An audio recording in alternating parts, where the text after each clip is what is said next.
Hey everyone, so I'm going to be filming two separate videos, one on how to cut or lose weight, and one on how to bulk or gain weight / gain muscle. Right now, we're going to target how to cut. To begin, my main goals when cutting are to decrease my body fat and keep my lean mass as high as possible. Lean mass as in muscle tissue. So whenever you're cutting, you're going to be in a deficit. And whenever you're in a deficit, it is very difficult to gain muscle. The only thing when you can really lose fat and gain muscle at the same time is called newbie gains. Whenever you first step in the gym and you first start working out, because you have a lot of potential at that point. You really don't have much muscle if you've never really stepped in the gym before or never really worked out. And so that just gives you a great platform for building muscle and losing fat. But if you are someone like me who has been lifting for a very long time, those newbie gains are over. Whenever I cut, I basically decrease my caloric intake and increase my caloric expenditure. Because the main point here is calories in versus calories out. You want your calories out through exercise to overcome the calories you're taking in. Different forms of having your calories out is exercise in the gym, and then naturally your body just burns calories because it's working, and that's just going to be regular RMR, resting metabolic rate. So that plus exercise plus NEAT, which is non-exercise or like non-activity thermogenesis, whatever, I forget what it's called, but NEAT is basically just like walking around all day, doing work, doing household things. So all those things together, and also the thermic intake of food is a very small amount. That's basically what your body burns in order to absorb, like digest and food and everything, but that's a very small amount. But all those things together are going to be your caloric expenditure, and you want that to be higher than your caloric intake, which is going to be consuming calories, consuming food. Going to the gym is going to be your biggest point of caloric expenditure, except for just like what your body does every day. But so yeah, weight training, that's going to be burning calories. Doing cardio is usually a big thing a lot of people use in order to get their caloric expenditure pretty high. You can do HIIT cardio, steady state cardio. I have a whole video on cardio. You really don't have to do regular cardio if you don't want to, as long as if you're going into the gym and you're doing a ton of reps or doing really heavy weight or just like working really hard, sometimes you really won't even have to do much cardio. It also depends on your body and your needs. So just like if you're walking around a lot all day. But naturally, whenever you're dieting, NEAT tends to subconsciously decrease, if that makes sense, just because you're more tired. You're less inclined to just go for a walk, to go the extra mile and doing something concerning movement. And you just want to decrease your calories when you're cutting, which everyone hates, decreasing their food, but it's part of the game here. That's how the protein cookie crumbles. Really bad joke. I'm gonna continue. People respond different ways. Let me just get straight that, yes, I do track my macros. A lot of people that you're gonna see on YouTube track their macros, and that makes it a lot easier to cut because you have a certain number you're hitting all day, and then you know, okay, this week I'm going to decrease my calories, I'm going to decrease my carbs by 25, so you're going to be hitting that. That is a really wonderful tool whenever you're cutting, but you do not need to track macros in order to lose weight. You can just decrease how much you're eating, but whenever you do it, I would say just make gradual decreases. Like if you're counting macros, it is definitely going to depend on the person. Generally, I would maybe decrease 25 carbs, run that for a week, see how much I changed. If it really worked, I'm just not going to change anything and be like, can I lose more weight from this cut? Because the last thing you want to do is be eating a ton of calories. They might be good quality calories, good quality carbs, proteins, fats, whatever, and then just like decreasing to nothing. And first of all, your energy is going to be horrible in the gym. You're just not going to be a happy person.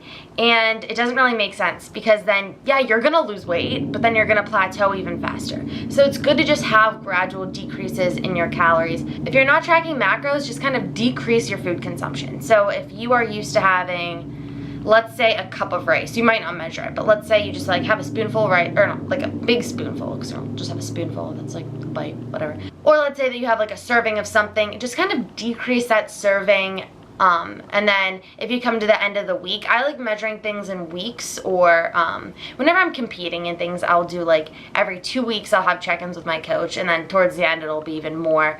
But that's a lot larger of a scale.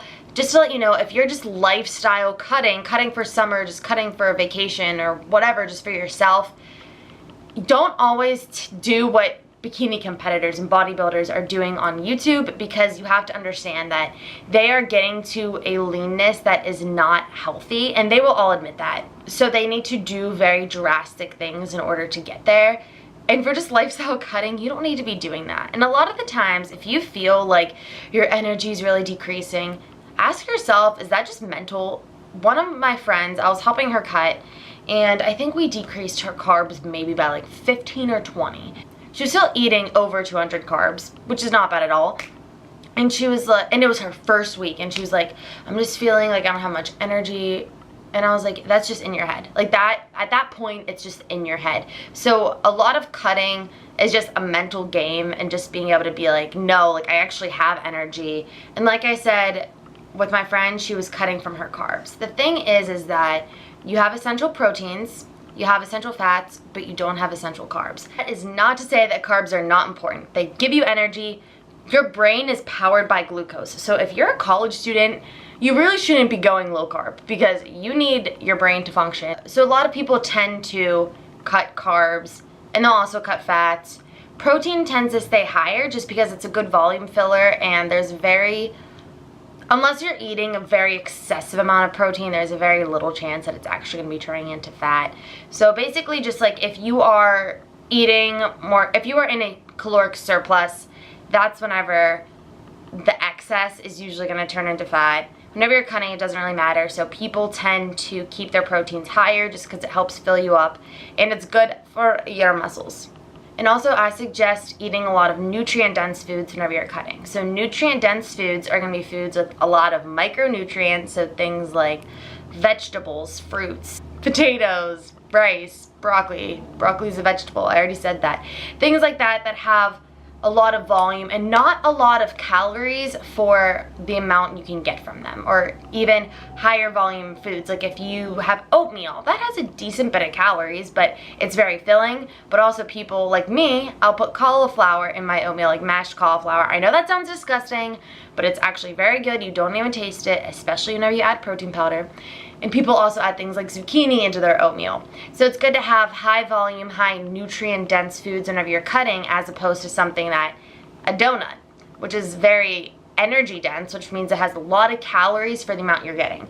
So basically, if you have a donut here and a bowl of oatmeal here, let's say they're the same size in grams. I don't even know how many grams. Let's say like 50 grams or something. I really don't know. I'm just throwing that number out there. Anywho, you are going to have a lot more calories in that donut than you will in that oatmeal, and you're probably going to get more full from the oatmeal, and it's going to hold you over longer, and it's probably going to give you better energy to power through your workouts. So a lot of the times, I'll get more into this in my cutting video, or into my bulking video, but whenever I am trying to gain weight, I'll throw in more things that are more energy dense, just because it's easier to eat, and you'll see all that later.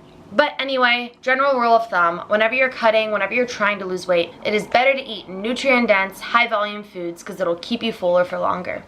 Also, a lot of people like to have weekly cheats, which is not necessarily a bad thing. A lot of the times, that's a good mental thing to have. But I would just suggest that if you are cutting, if you're trying macros, if you're starting something new, I would give yourself over a week to have your first treat meal, just to see how your body reacted to everything, because it's a huge variable and it can easily throw off what you've done. And a lot of the times people will hold water. It's not necessarily that you actually gained that much weight from a treat meal. Like, you have to usually eat 3,500 calories in order to gain a pound of fat.